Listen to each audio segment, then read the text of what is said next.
செய்வதால் வாழ்வில் அனைத்து நலன்களையும் பெற முடியும்.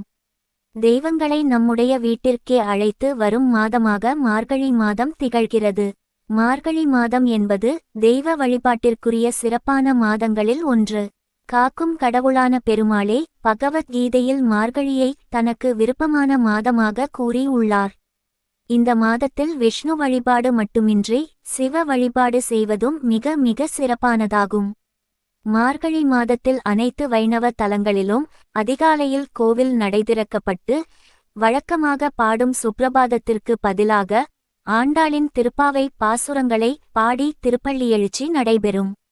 அதேபோல் சிவாலயங்களில் மாணிக்கவாசகர் அருளிய திருவெம்பாவை பாடப்படும்.